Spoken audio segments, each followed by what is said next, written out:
Ladies and gentlemen, it is 9:42 a.m.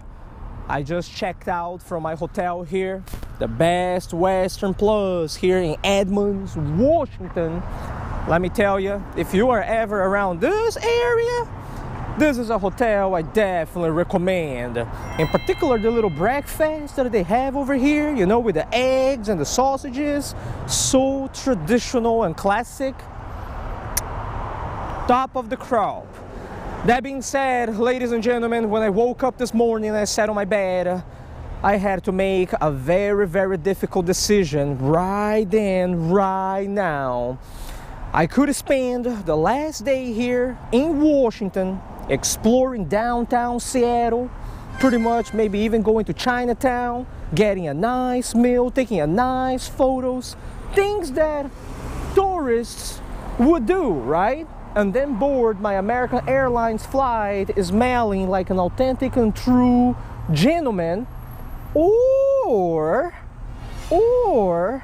I could take this leftover bait that I have here with me, the $17 a pound shrimp that we bought a few days ago, skip lunch and hit the pier one more time, and then board my flight smelling like an authentic sea monster, right? A combination of mussels with shrimp, with oyster and fish slime. So let me use this opportunity in this video to already apologize to all passengers of American Airlines Flight 2001 leaving Seattle tonight en route to Philadelphia, especially the passenger who's going to sit right next to 32D. It may get a little bit funky over there, you know, with all the stuff I'm going to be touching throughout the day.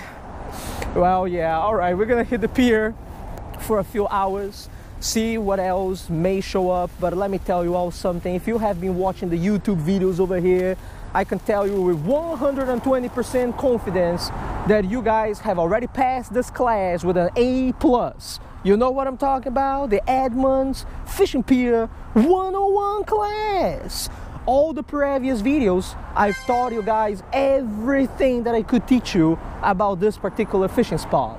We've caught 16 different species of fish in 4 days, right? 15 lifers. Shiner perch was really the only one that I already had on my life list. So today's main objective is actually rather simple.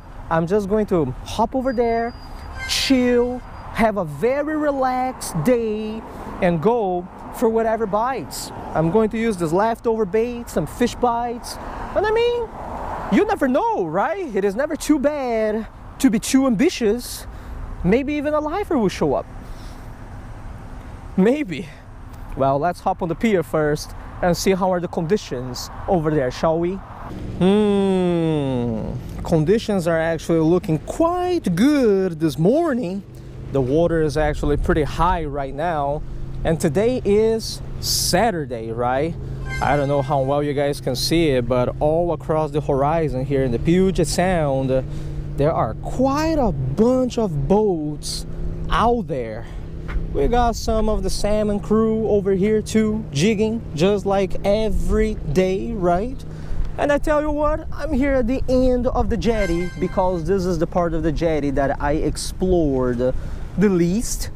The tide, the current right now is not really prime for the type of fishing that I want to do, but hopefully it is going to shift soon.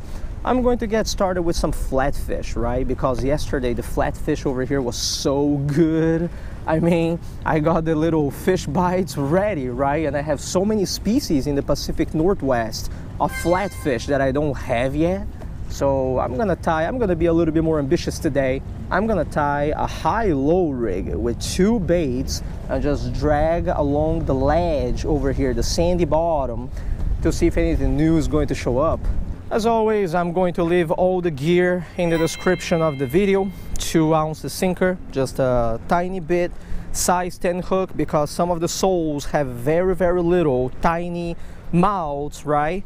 Got my Euro tackle ruler ready over here since my Jackal egg bucket is RIP, and you know the rest is really no secret, right? The current is flowing towards down the pier at the moment, But that's all right. That doesn't mean that the flounder, the flatfish, are going to care. Someone remind me, go back to Philly, have to re-spool this thing too. It's running out of line, man.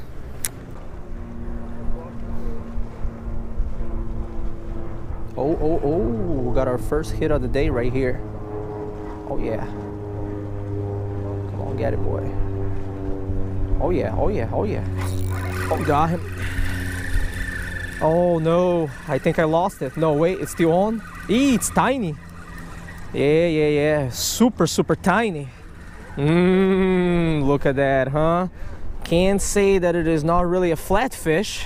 We got a speckled sand dab over here. First species of the video. Not a rock sole. Well, I tell you all what, it is not like catching the small ones is not bad over here.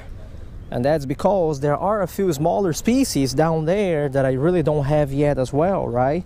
So yeah, just the key idea is just keep casting and wait for that good current, the good tide to come.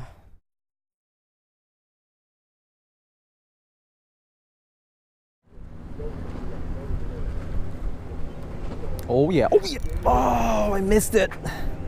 Come on, come back. Dang, that was a nice hit too. Son, I don't think that was no speckled sand dab. I think we may be on the big flounder or some other species here. Now the good thing about flounder and flatfishes is that usually if they don't feel the hook and you just keep on jigging like that in front of their faces, usually they will come back. But this particular fella sadly didn't really come back. What an anomaly. Maybe it wasn't even a flatfish, right? Son, let me see. The good thing about the little fish bites is that they can't really take it though. This thing stays really good on the barbless hook, let me tell you. Not to mention that this is the type of stuff that the TSA really likes because it is dry on the package, right?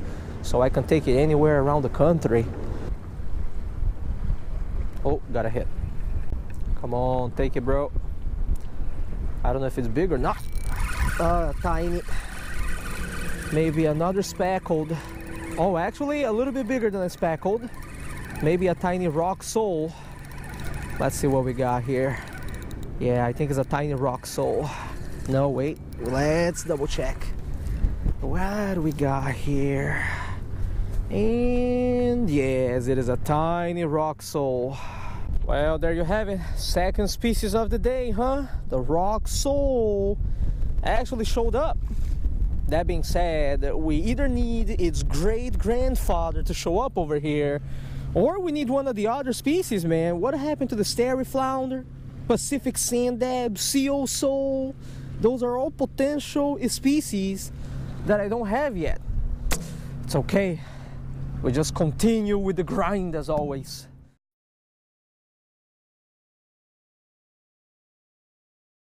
Man, it is windy out here and chilly.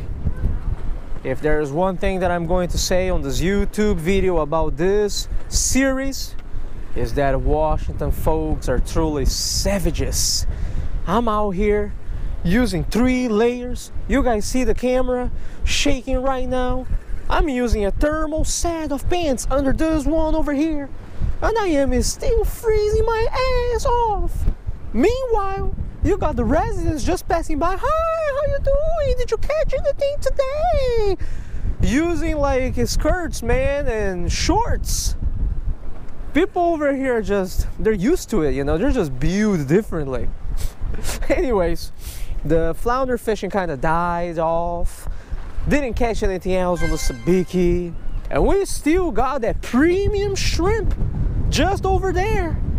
I think it is a good time for us to switch our rigs and maybe just punch some baits right under this pier. This is the last day that I'm here, so I can afford to lose all the tackle that I want to snags, right? May as well cast towards the riskier areas and see if some new lifers, some lifers are going to show up.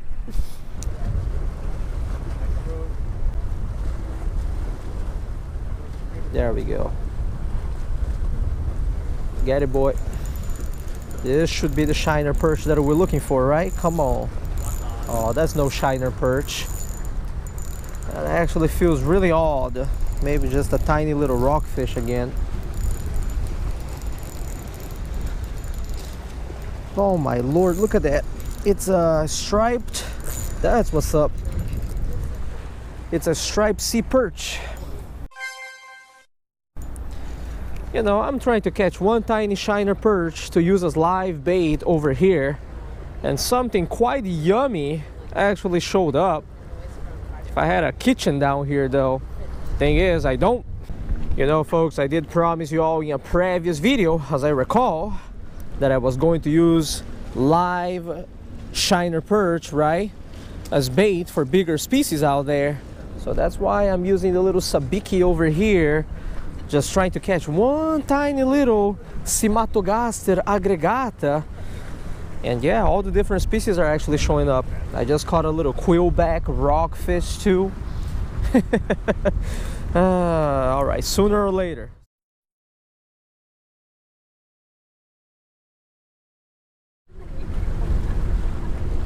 Okay, all right, we're all the way down there.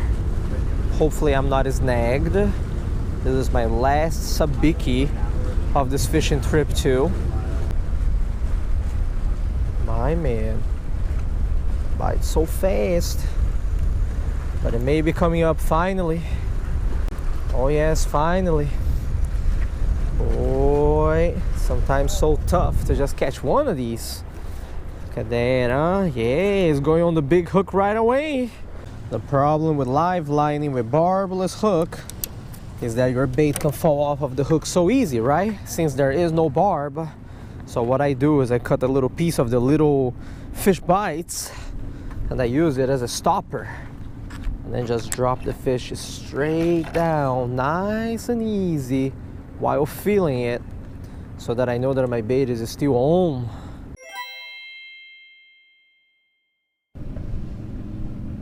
Oh yeah, oh, that's it. Oh no, it's still there.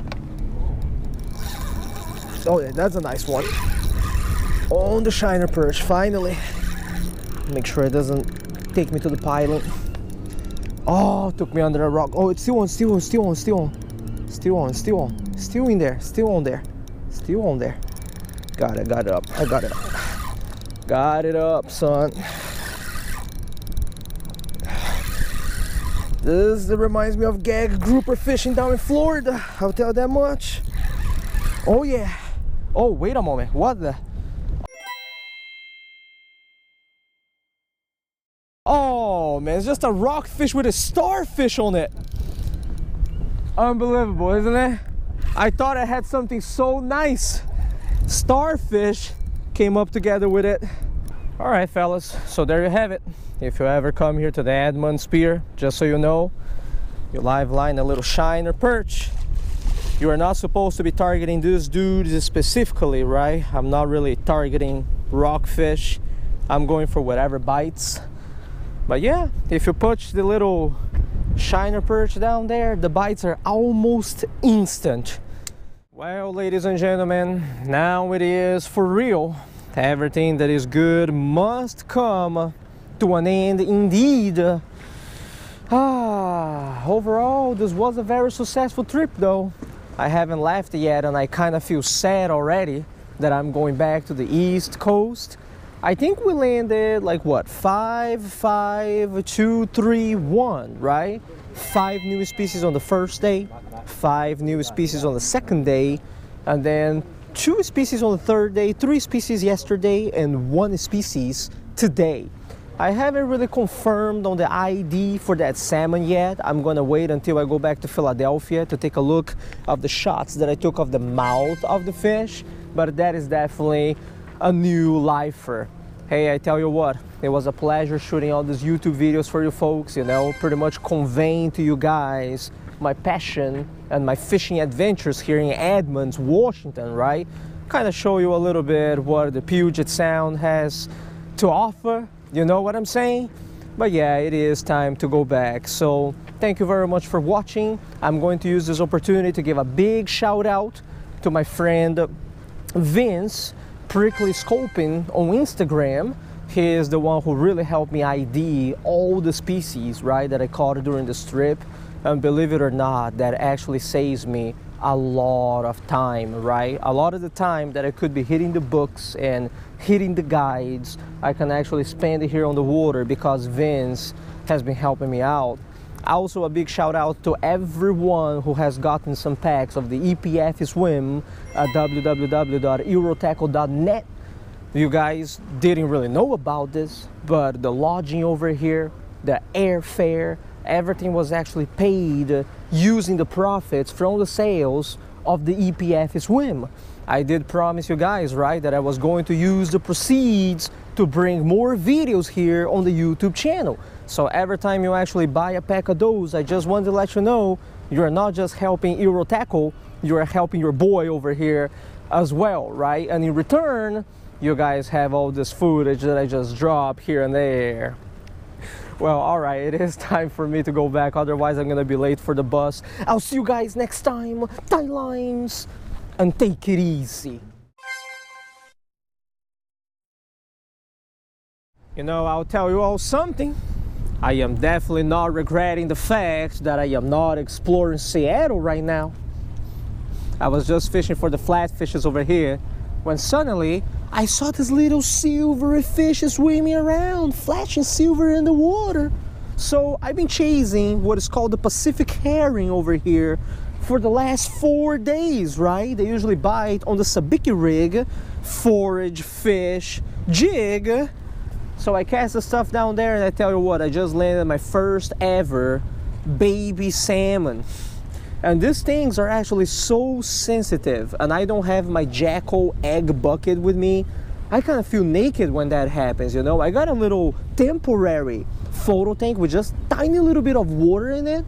So I did a real quick release, took photos. I tried to take photos of the inside of the mouth the best I possibly could. But you know, the safety of the fish comes first, right?